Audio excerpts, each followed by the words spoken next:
Hello दोस्तों, आप सभी का स्वागत है अश्विनी कोचिंग क्लासेस के इस यूट्यूब चैनल के ऊपर। हम पढ़ रहे थे फोर्थ चैप्टर जिसका नाम था कार्बन एवं उसके यौगिक। और अब तक हमने कार्बन तथा कार्बन से बनने वाले यौगिकों और उनके श्रेणियों के बारे में हमने पिछली वीडियो के अंदर क्या कर लिया है, पढ़ लिया है। आज के चैप्टर के अंदर हम क्या पढ़ेंगे, जो श्रेणियां हमने वहां पर बनाई थी, एल्केन, एल्काइन और एल्कीन, ये सभी श्रेणियों में उपस्थित जब क्या होता है, हाइड्रोकार्बन श्रृंखलाओं में से हाइड्रोजन को क्या करा जाता है, प्रतिस्थापित करा जाता है। अब प्रतिस्थापित किसके द्वारा करा जा सकता है, किसी अन्य तत्व के द्वारा, जैसे क्लोरीन, ब्रोमीन, आयोडीन, यहां तक कि अल्कोहल, कार्बोक्सिलिक अम्ल, कीटोन, एल्डिहाइड। तब क्या होता है, इन समूहों को क्या बोला जाता है, प्रकार्यात्मक समूह। और ये प्रतिस्थापित करने वाले परमाणु क्या कहलाते हैं, विषम परमाणु कहलाते हैं। तो आपको पता होगा कि जो हाइड्रोजन होता है वो प्रकृति के अंदर बहुत से क्या बनाता है, यौगिक बनाता है। जब ये यौगिक बनाता है तो ये यौगिकों का निर्माण किस प्रकार करता है, और जब कोई इसके साथ अन्य परमाणु जुड़ता है तो इसके भौतिक और रासायनिक गुणधर्म क्या हो जाते हैं, चेंज हो जाते हैं। वो भी हम यहाँ पे क्या करेंगे, कंप्लीट करेंगे। तो देखो, आज का टॉपिक है हमारे पास कि मुझसे दोस्ती करेंगे। अब दोस्ती तो हम करेंगे नहीं, कार्बन करेगा भाई। तो कार्बन किन किन के साथ दोस्ती करता है, देखो कि कार्बन हाइड्रोजन और अन्य तत्वों जैसे हेलोजन, नाइट्रोजन और सल्फर के साथ आबद्ध बनाता है, यानी बंधों का क्या करता है, निर्माण करता है। हाइड्रोकार्बन श्रृंखला में से ये तत्व एक से अधिक हाइड्रोजन को इस प्रकार क्या करते हैं, प्रतिस्थापित करते हैं। प्रतिस्थापित का मतलब होता है उसको अपने स्थान से हटाना, प्रतिस्थापित करते हैं। और कार्बन की संयोजकताओं को क्या करते हैं, संतुष्ट रहती है। और ऐसे यौगिकों में हाइड्रोजन को प्रतिस्थापित करने वाले तत्वों को क्या बोला जाता है, विषम परमाणु कहा जाता है।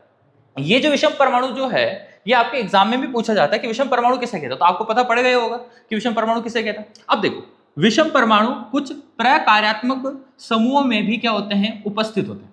और ये विषम परमाणु और प्रकार्यात्मक समूह जिनमें ये उपस्थित होते हैं और यौगिकों को एक विशिष्ट गुण क्या करते हैं, प्रदान करते हैं। जैसे समझो, हमने एल्केन पढ़ा था, एल्केन श्रेणी देखी थी। इस एल्केन श्रेणी का सामान्य सूत्र क्या था, CnH2n+2 था। ठीक है, आपको पता होगा इसका सरनेम मैंने क्या बताया था, N बताया था। और जो एल्केन होता है इसमें कार्बन और कार्बन के मध्य क्या पाया जाता है, सिंगल आबंध पाया जाता है, यानी एकल आबंध पाया जाता है ना।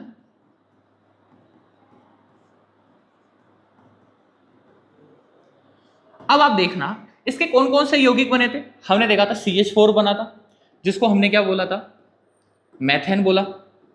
C2H6 बना, इसको क्या बोला, एथेन बोला। C3H8, इसको क्या बोला, प्रोपेन बोला। C4H10, इसको क्या बोला, ब्यूटेन बोला। इसके साथ C5H12, इसको हमने क्या बोला था, पेंटेन बोला था। C6H40, इसको क्या बोला हमने, हेक्सेन बोला।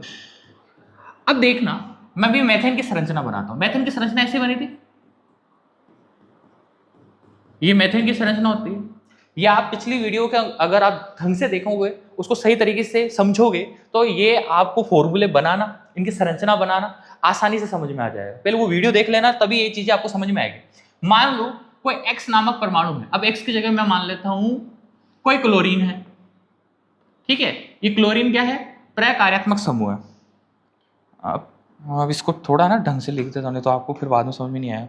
यहां पर ये क्लोरीन हमेशा किसी अन्य परमाणु के साथ क्या बनाता है, एकल आबंधी बनाता है। अब जो क्लोरीन है ये क्या करेगा, इस हाइड्रोजन को कहेगा कि भाई यहां से हट, और हटने के बाद में ये कहेगा मैं आखिरी जगह आकर बैठूंगा। जब क्या होगा, ये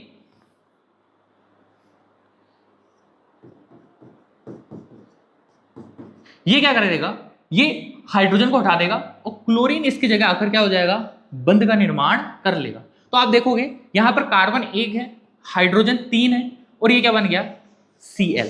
तो यहां पर ये जो क्लोरीन है जिसने हाइड्रोजन परमाणु को हटाया है, इसी को अपन क्या कह रहे हैं, विषम परमाणु कह रहे हैं। क्या बोल रहे हैं इसको, विषम परमाणु।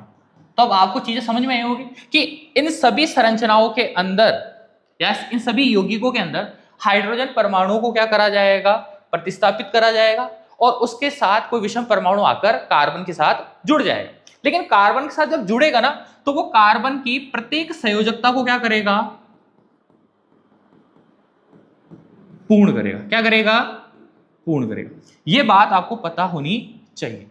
तो देखो यहां पर ये बात रखा है। अब देखो जब भी कोई विषम परमाणु हाइड्रोकार्बन श्रृंखला से जुड़ता है तो उस हाइड्रोकार्बन को एक विशेष गुण देता है, यानी उसके रासायनिक गुणधर्म क्या हो जाएंगे, चेंज हो जाएंगे। मान लो एल्कोहल जुड़ गया तो वो एल्कोहलिक नेचर का हो जाएगा, कार्बोक्सिलिक अम्ल जुड़ गया तो कार्बोक्सिलिक अम्ल का क्या हो जाएगा, नेचर बना लेगा। तो ये क्या होता कि जैसे जैसे परमाणु हटते जाएंगे वैसे वैसे प्रकार्यात्मक जुड़ते जाएंगे, उनके गुण और उनकी संरचनाएं, ये जो गुण होते हैं ना वो कार्बन की श्रृंखला की लंबाई और प्रकृति पे क्या नहीं करते, निर्भर नहीं होते।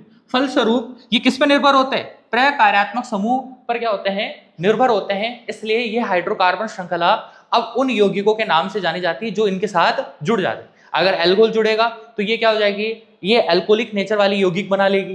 कार्बोक्सिलिक अम्ल जुड़ जाएगा तो कार्बोक्सिलिक अम्ल वाले जो यौगिक बना लेगा। यानी क्लोरीन जुड़ गया तो जो क्लोरो ग्रुप है उसके यौगिक बना लेगी, जो ब्रोमीन जुड़ गया तो ब्रोमो ग्रुप के क्या बना लेगी, यौगिक बना लेगी। तो इस प्रकार की क्या बनाती है, विभिन्न प्रकार के यौगिकों का क्या कर लेती है, विषम परमाणु के साथ जुड़ने के बाद हाइड्रोकार्बन श्रृंखला यौगिक बना लेती है।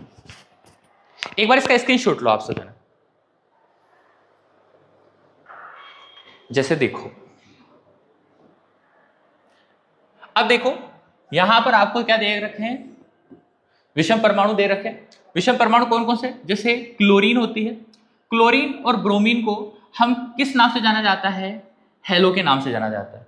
और देखो यहां पर पीछे क्या लिख रखा है, एल्केन। जैसे मान लो जब भी एल्केन समूह के किसी यौगिक के क्लोरीन और ब्रोमीन साथ में आकर जुड़ेगी तब हमेशा जो हेलो जो होगा यानी क्लोरीन और ब्रोमीन का जो क्या होगा, नाम होगा, वो हमेशा क्या लिखा जाएगा, आगे लिखा जाएगा। क्या लिखा जाएगा, आगे लिखा जाएगा।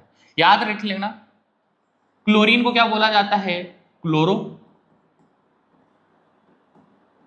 और ब्रोमीन को क्या बोला जाता है, ब्रोमो। ये आपको पता होना चाहिए। अब कैसे बनेगा मैं थोड़ी देर पहले बाद में बता दूंगा आपको। जैसे ऑक्सीजन है, ऑक्सीजन के कई ग्रुप्स होते हैं, जैसे अल्कोहल होता है, एल्डिहाइड होता है, कीटोन होता है, कार्बोक्सिलिक अम्ल होता है। जो एल्डिहाइड होता है, जो अल्कोहल होता है उसका जो प्रतीक होता है या उसका जो सूत्र होता है वो क्या होता है, OH होता है। और आप देखोगे ये कौन सा बंध बना रहा है, एकल बंध बनाएगा। इसी प्रकार जो एल्डिहाइड होगा उसका जो मतलब जो ग्रुप होगा वो क्या होगा, CHO होगा। अगर CHO की संरचना ढंग से देखेंगे तो क्या होगा,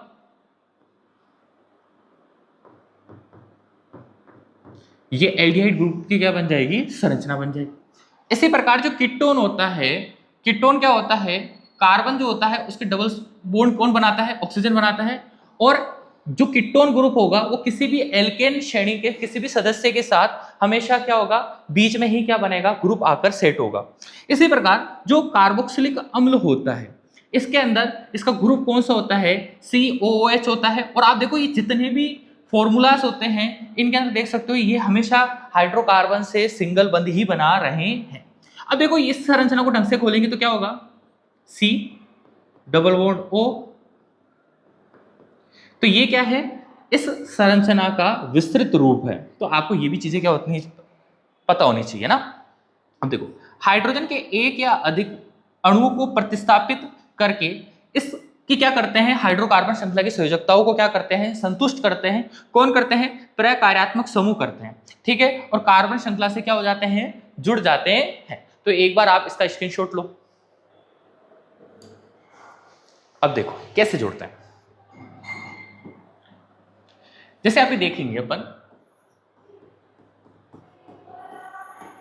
क्लोरीन जो होता है इसका प्रतीक क्या होता है, Cl होता है। और थोड़ी देर पहले मैंने बताया था कि हमेशा एल्केन समूह से कैसे जुड़ेगा, सिंगल बंध से जुड़ेगा। थोड़ा सा है ना, इसको ये थोड़ा जुड़ गया, हाँ। मतलब कि जब भी हाइड्रोकार्बन से जुड़ेगा तो हमेशा क्या बनाएगा, एकल बंध का ही निर्माण करेगा। अब देखो कैसे करें। जैसे मान लो CH3 है, CH4 है, इसमें से एक हाइड्रोजन परमाणु को क्या करते हैं, प्रतिस्थापित करते हैं। और इसके साथ कौन जुड़ जाता है, क्लोरीन आकर जुड़ जाता है। जैसे अब इस संरचना को ढंग से खोलेंगे तो कैसे बनेगा, देखो मैं आपको विस्तृत तरीके से बता रहा हूं, आप इसको शॉर्ट ही करना, इतना लंबा चौड़ा करने की कितनी जरूरत नहीं। तो देखो यहां पर ये क्लोरीन था, यहां पर क्या हो रहा है, ये हाइड्रोजन परमाणु को ये क्लोरीन क्या कर रहा है, इसकी जगह से हटा रहा है और स्वयं आकर वहां से क्या हो जा रहा है, जुड़ जा रहा है। ठीक है, यहां पर भी देखो ये ऐसा ही यौगिक बनाएगा फिर तो। और मैंने कहा था कि क्लोरीन और ब्रोमीन जो समूह होते हैं उन्हें बोला जाता है हैलो समूह। ठीक है, और ये हमेशा हैलो जो होते हैं वो एल्केन के क्या होते हैं, आगे लिखे जाते हैं। जैसे देखो यहां पर देखना, जैसे ये आगे लिखे जाएंगे, मतलब नाम में आगे लिखे जाएंगे। जैसे क्लोरीन को मैंने क्या कहा था, इसको क्या बोलते हैं अपन, क्लोरो कहते हैं ना, तो नाम क्या जाएगा, क्लोरो। ये कौन सा फॉर्मूला होता है आपको पता होना चाहिए, इसको क्या बोलते हैं अपन, मेथेन। यानी क्लोरीन किससे जुड़ा था, मेथेन से जुड़ा था, इसका नाम क्या हो जाएगा, क्लोरोमेथेन हो जाएगा। ठीक है, एक बार इसका स्क्रीनशॉट लो, मैं और अन्य यौगिक बना के दिखाता हूं आपको। अब देखो, जैसे यहां पर देखना, हमने एथेन लिया, एथेन का फॉर्मूला क्या होता है, C2H6 होता है। ठीक है, अब इसके देखना कि हमने इसकी संरचना खोली, संरचना बने,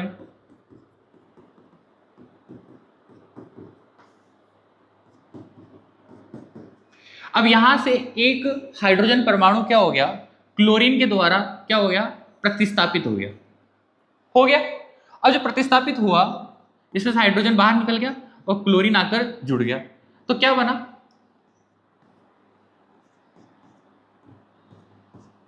यहाँ पे हाइड्रोजन, यहाँ पर हाइड्रोजन, यहाँ पर हाइड्रोजन, यहाँ पर क्लोरीन जोड़ देते हैं, यहाँ पर हाइड्रोजन। अब देखना प्रत्येक कार्बन परमाणु की संयोजकता क्या है, कंप्लीट है। लेकिन देखो यहाँ पर हुआ क्या है, यहाँ पर फॉर्मूला बन गया CH3CH2, क्योंकि यहाँ पे देखो कार्बन से 2 हाइड्रोजन जुड़े हुए हैं और एक क्लोरीन जुड़ा हुआ है। अब देखो 2 कार्बन होते हैं, इसको क्या बोलते हैं अपन, एथेन, और पीछे कौन जुड़ा है, क्लोरीन, तो इसको क्या बोलते हैं अपन, क्लोरो। तो इसका नाम क्या हो जाएगा, क्लोरोएथेन हो जाएगा।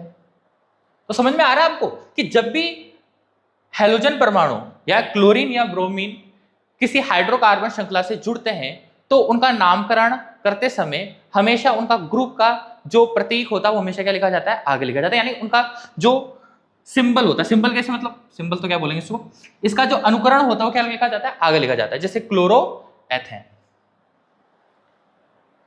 यहां पर और देख लेते हैं। अब ये संरचना बार बार नहीं बनूंगा तो आप इस ढंग से देख लेना। देखो यहां से हाइड्रोजन परमाणु क्या हो गया, एक हाइड्रोजन परमाणु बाहर हो गया और एक क्लोरीन इसके साथ जुड़ गया, तो क्या बन गया, CH3। अब देखो एक हटा होगा तो कितना बना होगा, हाइड्रोजन कितने बने होंगे, 7 बने होंगे, और एक इसके साथ जुड़ गया तो इसका नाम क्या हो गया, क्लोरो प्रोपेन।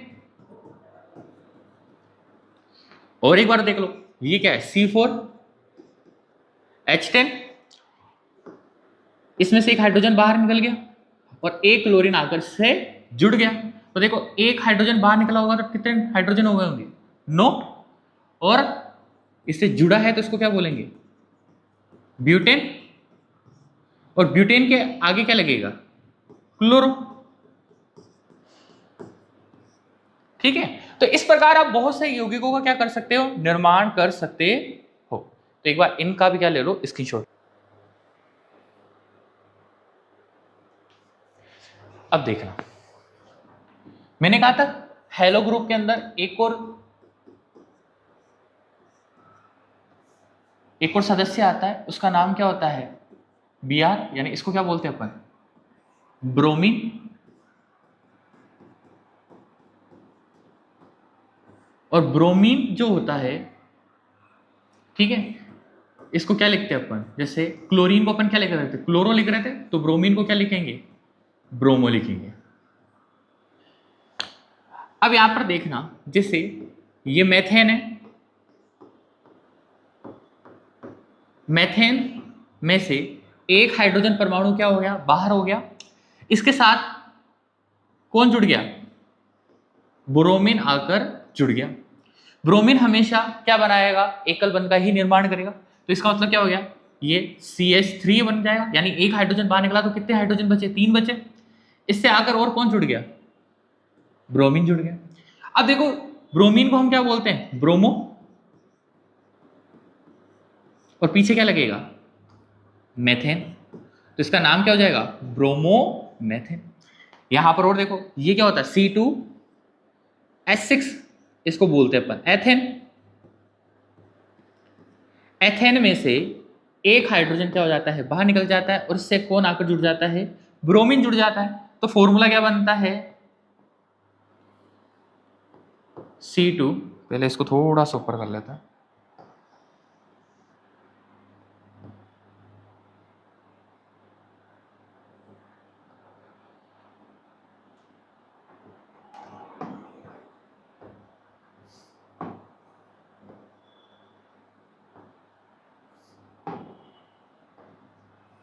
तो देखो इसका फॉर्मूला क्या बन जाएगा, C2H5।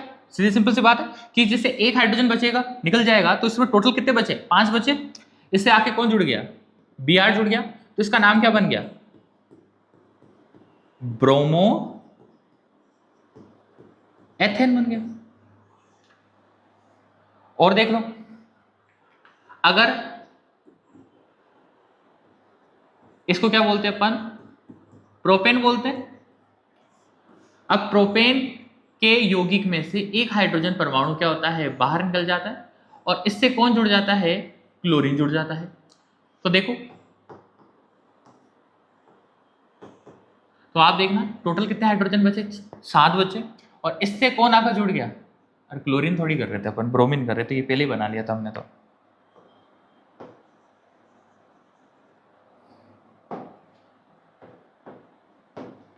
ठीक है, तो यहां पे क्या बन गया, ब्रोमो प्रोपेन।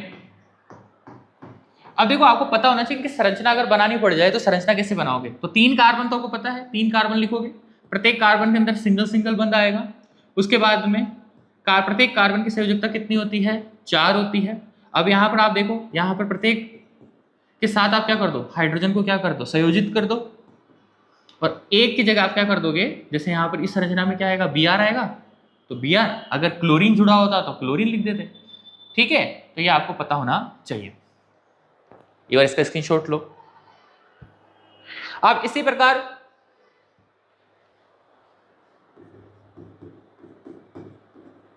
क्लोरोब्यूटेन की, क्लोरो पेंटेन की, क्लोरो हेक्सेन आदि के अणुसूत्र आप लिख सकते हो कमेंट बॉक्स के अंदर। और इसके साथ ही आप और क्या करना, इनके भी लिख देना, bromo butane, bromo pentane, bromo hexane. ठीक है, यहां पर आप इन सभी के अणुसूत्र और इनकी संरचनाओं को क्या कर लेना, बना लेना, जिससे आपकी ये प्रैक्टिस हो जाएगी। चलो,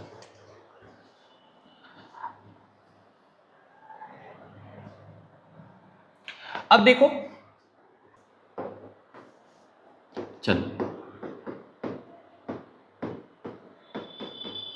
देखो, एल्कोहल है, इसका जो सूत्र होता है वो क्या होता है, OH होता है, और ये भी हाइड्रोकार्बन श्रृंखला से क्या बनाएगा, एकल ही आबंध बनाएगा। तो ये आपको पता होना चाहिए। अब जैसे देखो, ये क्या है, मेथेन है,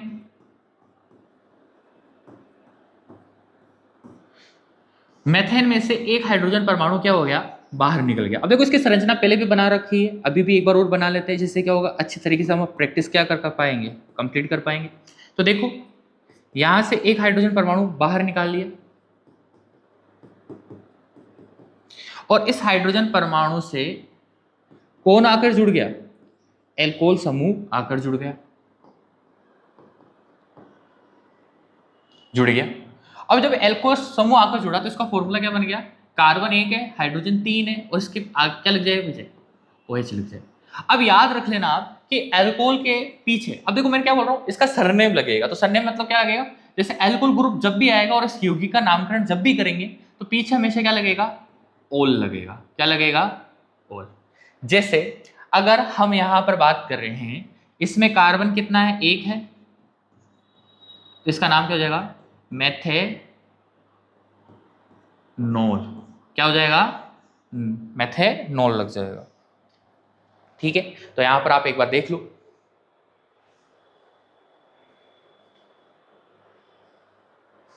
अब देखो इसी प्रकार और कर लेते हैं, जैसे यहां पर देखो C2H6, इसको क्या बोलते हैं अपन, एथेन। अब मान लो एथेन की संरचना से हाइड्रोजन क्या हो जाता है, बाहर निकल जाता है और इससे आकर कौन जुड़ जाता है, OH समूह आकर जुड़ जाता है। तो फॉर्मूला क्या बना, C2H5। ठीक है, अब देखना कि C2H5 बना है और C2H5 में से OH समूह आकर से जुड़ गया। अब देखो आपको पता है 2 कार्बन को बोलते हैं एथेन और पीछे क्या लग जाएगा, नोल, तो इसका नाम क्या हो जाएगा, एथेनॉल। अगर इस एथेनॉल की संरचना बनाएंगे तो कैसे बनेगी, कार्बन और कार्बन के मध्य एकल बंध आ गया, कार्बन की संयोजकता 4 होती है। ठीक है, और इससे एक संयोजकता को कौन पूरा करेगा, एल्कोहल समूह करेगा। अगर इसकी अणुसूत्र की एक और अणुसूत्र का सूत्र बनाए, सॉरी यानी इस एथेन के अणुसूत्र को अपन एक और अन्य तरीके से कैसे लिख सकते हैं, CH3CH2OH। यानी एथेन को या एथेनॉल को हम 2 तरीके से लिख सकते हैं, एक तो C2H5OH या CH3CH2 और OH। एक बार इसका भी क्या ले लो, स्क्रीनशॉट ले लो।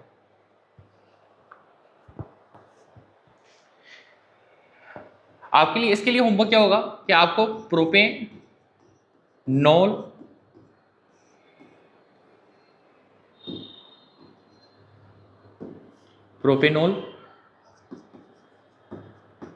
ब्यूटेनॉल, पेंटेनॉल आदि के अणुसूत्र लिखने हैं और उनकी संरचनाएं बनानी है। एक नया ग्रुप होता है जिसका नाम होता है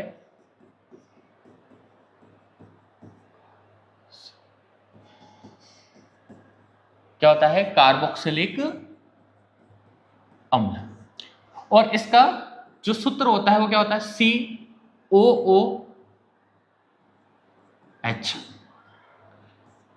इसका जो सरनेम लगेगा वो क्या लगेगा, ओइक अम्ल लगेगा। क्या लगेगा, ओइक अम्ल। अब ढंग से देखना कि जैसे हर बार कर रहे वैसे करेंगे। ये मेथेन है, मेथेन में से एक हाइड्रोजन परमाणु क्या होता है, हट जाता है और इसकी जगह क्या आ जाता है, कार्बोक्सिलिक अम्ल आ जाता है। कार्बोक्सिलिक अम्ल आने के बाद में तो क्या बनेगा, CH3COOH। ठीक, अब आप ढंग से देखना, कई बच्चे कहेंगे कि इसका नाम क्या होगा, जैसे एक कार्बन था इससे OH समूह आकर जुड़ गया तो इसका नाम हो गया मेथेनोइक अम्ल, जो क्या हो जाएगा, गलत हो जाएगा, क्योंकि वो इसी कार्बन को क्या कर रहे होंगे, गिन रहे होंगे। जबकि आपको पता है कि यहां पर कार्बन की संख्या टोटल कितनी है, कितनी है, 2 है। जब 2 कार्बन है तो इसका जो नाम होगा वो क्या हो जाएगा, एथेनोइक अम्ल।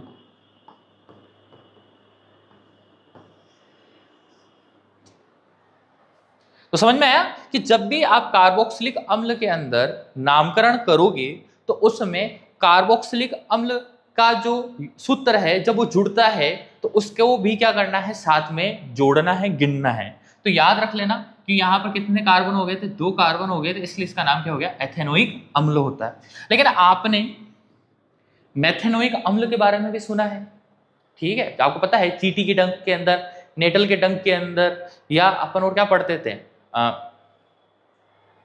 मधुमक्खी के डंक के अंदर, इन सभी के डंकों के अंदर हम देखते हैं कि उनके अंदर कौन सा अम्ल पाया जाता है, मेथनोइक अम्ल पाया जाता है। तो जब पाया जाता है तो इसका अणु सूत्र भी होगा, तो याद रख लेना इसका अणु सूत्र क्या है, COOH, ये भी याद कर लेना। तो आप एक बार इसका स्क्रीनशॉट लो। अब इसके लिए जो होमवर्क है वो क्या है, आपको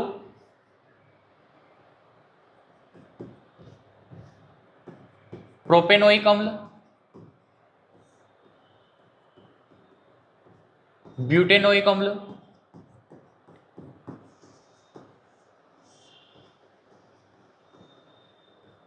और पेंटेनोइक अम्ल आदि के अणुसूत्र और उनकी संरचना बनानी है।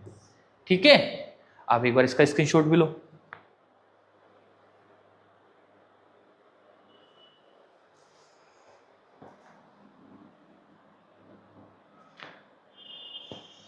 और कौन से ग्रुप है अपने पास, कीटोन है। अब देखो मैंने क्या कहा था, जो कीटोन प्रकार्यात्मक समूह होता है वो हाइड्रोकार्बन श्रृंखलाओं के क्या आता है, मध्य में आता है। इसलिए आप देखो इसका प्रतीक क्या होता है, CO, यही इसका क्या है, प्रतीक है। अब देखो इसके पीछे क्या लगेगा, नॉन लगेगा, यानी इसका सरनेम क्या लगेगा, नॉन लगेगा। जैसे मान लो अब देखो ये बीच में आएगा तो ये तो पॉसिबल ही नहीं है ना कि जो मेथेन है, मेथेन से आकर ये जुड़ जाएगा, ऐसा तो कुछ होने वाला नहीं है। ठीक है, तो अब देखो कहां से जुड़ेगा, जैसे एथेन, एथेन का फॉर्मूला क्या होता है, C2H6 होता है।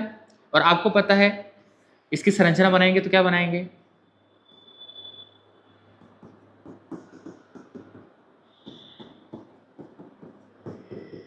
अब इससे क्या हो रहा है, आपने इसमें से एक हाइड्रोजन परमाणु को क्या कर दिया, बाहर निकाल दिया, और इसके साथ आपने कीटोन समूह को जोड़ दिया। अब आपको पता है जो कीटोन समूह होता है वो किसी भी हाइड्रोकार्बन श्रृंखला के क्या आता है, मध्य में आता है। चलो मध्य में लगाएंगे, इसको मतलब यहां पर लगाने वाले हैं। तो देखो यहाँ पे CH3 था, ये भी CH3 था, इसके मध्य में कौन आएगा, कीटोन समूह आएगा। तो आपको दिख गया भाई। अब देखो यहां पर टोटल कितने कार्बन हो गए, 1 2 3, 3 कार्बन को बोलते हैं प्रोप, और पीछे क्या लगेगा, नॉन, तो इसका नाम क्या हो जाएगा, प्रोपेनॉन हो जाएगा। तो चीजें आपको समझ में आ रही होगी कि जब भी क्या होता है किसी हाइड्रोकार्बन श्रृंखला से कार्बन नामक यौगिक स्वयं जुड़ जाता है किसी प्रकार्यात्मक समूह के साथ, तो याद रख लेना उसको भी क्या करना है, नामकरण करते समय गिनना है, नहीं तो फिर क्या हो जाएगा, यहां से देखोगे कि यहाँ पे 2 कार्बन थे तो इसको क्या बोल देंगे, एथेनोन बोल देंगे, जो गलत हो जाएगा। तो कहां से स्टार्ट हो गया, प्रोपेनॉन।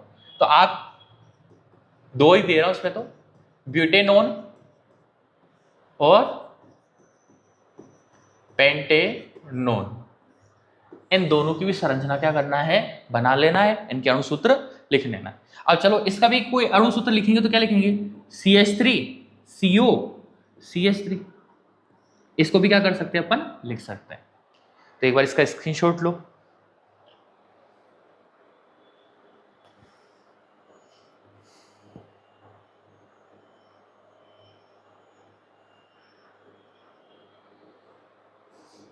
अब देखो अब अपना लास्ट प्रकार्यात्मक समूह कौन सा है,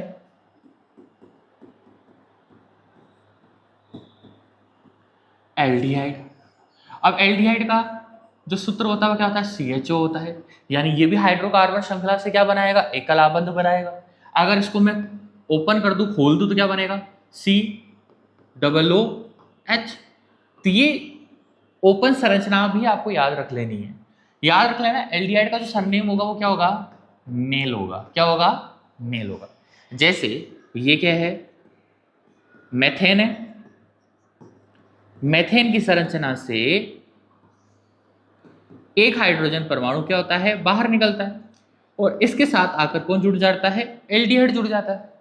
अब एल्डिहाइड जुड़ेगा तो क्या बनेगा, CH3, क्योंकि एक हाइड्रोजन परमाणु पहले से बाहर निकल रहा है। और इससे कौन जुड़ गया, CHO। अब आप यहां पर देखो, इस प्रकार्यात्मक समूह में स्वयं एक कार्बन है, तो इन दोनों को जोड़ेंगे। जब दोनों को जोड़ेंगे तो इसका नाम क्या बन जाएगा, दो है तो दो को क्या बोलते हैं, एथ, और पीछे क्या लगेगा, रुको रुको,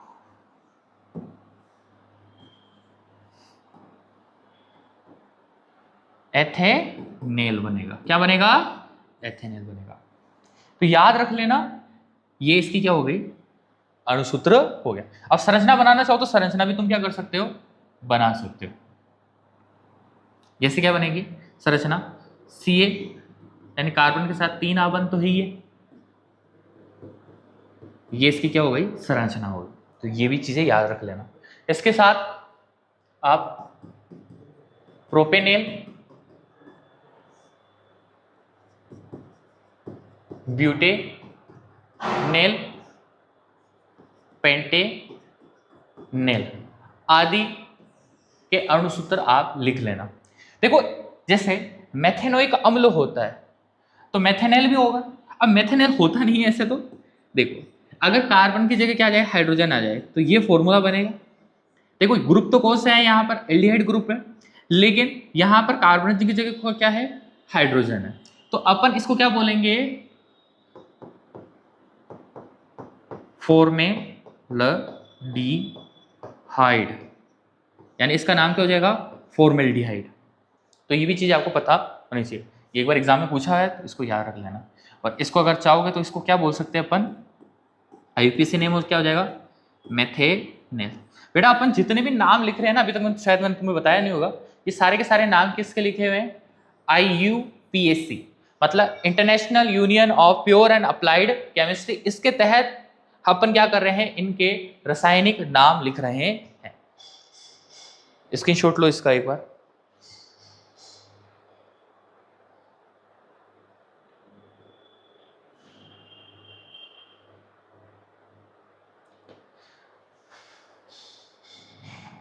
तो हमने सारे के सारे प्रकार्यात्मक समूहों के क्या कर लिए थे, नाम लिख लिए। अब इसको पढ़ लेते हैं क्योंकि हमने अभी तक तो प्रैक्टिस ही कर रहे थे इनकी।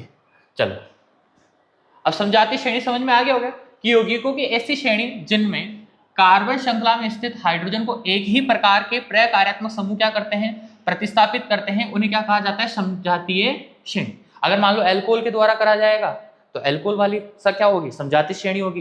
कार्बोक्सिलिक अम्ल के द्वारा करा जाएगा तो कार्बोक्सिलिक अम्ल की क्या होगी, समजातीय श्रेणी। तो हम जितने भी ग्रुप बना रहे थे ना, जो एक ही प्रकार के प्रकार्यात्मक समूह क्या कर रहे थे, हाइड्रोजन को प्रतिस्थापित कर रहे थे, वो सारी श्रेणी कौन सी थी बेटा, समजातीय श्रेणी थी।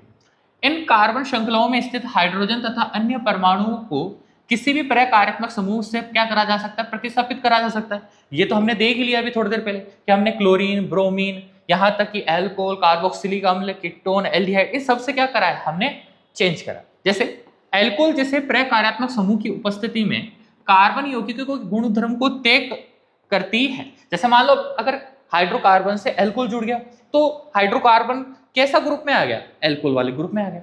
चाहे कार्बन की श्रृंखला लंबी कुछ भी हो, उससे कोई फर्क नहीं पड़ने वाला। जब अल्कोहल जुड़ गया तो सारे के सारे ये जो ग्रुप होंगे, ये सारे किसके ग्रुप होंगे, अल्कोहल के ही क्या होंगे, ग्रुप होंगे। और इनके जो रासायनिक गुणधर्म होंगे वो अत्यधिक क्या होंगे, समान होंगे। ठीक है, तो ये आपको पता होना चाहिए। एक बार इसका स्क्रीनशॉट लो।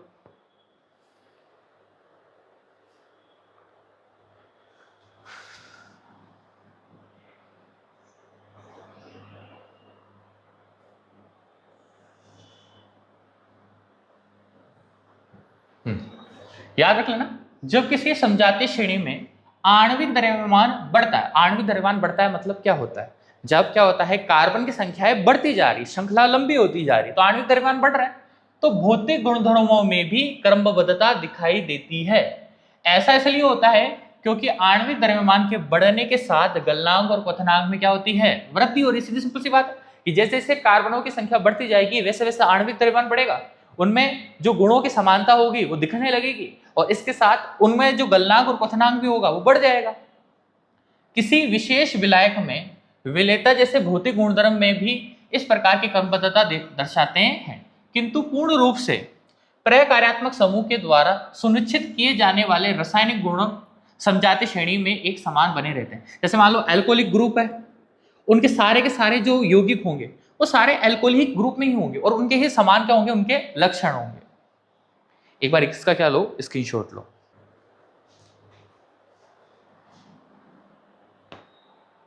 अब देखो, ये तो हमने सारा का सारा क्या कर लिया है, कंप्लीट कर ही लिया है।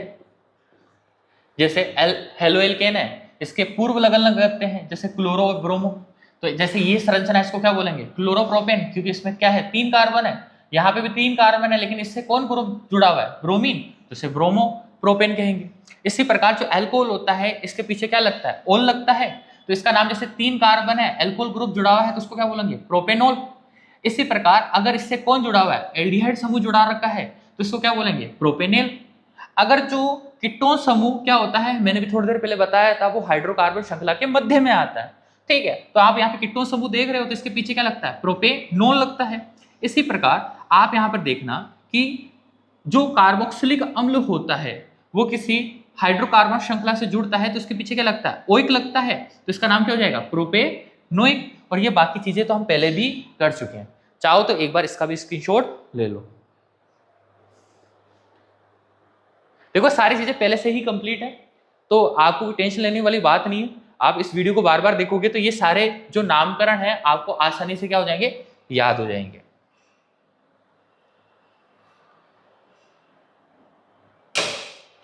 आप एक बार इस पूरी वीडियो को देखो। आज का वीडियो मेरे को लगता है यहीं पर समाप्त करते हैं, क्योंकि बहुत ज्यादा हो जाएगा। अगले जो नेक्स्ट वीडियो के अंदर हम क्या देखेंगे, जो कार्बन है वो किस प्रकार की रासायनिक अभिक्रिया करता है और वो किस प्रकार के रासायनिक गुणधर्म दर्शाता है, उसके बारे में अपने अगले वीडियो के अंदर क्या करेंगे, चर्चा करेंगे।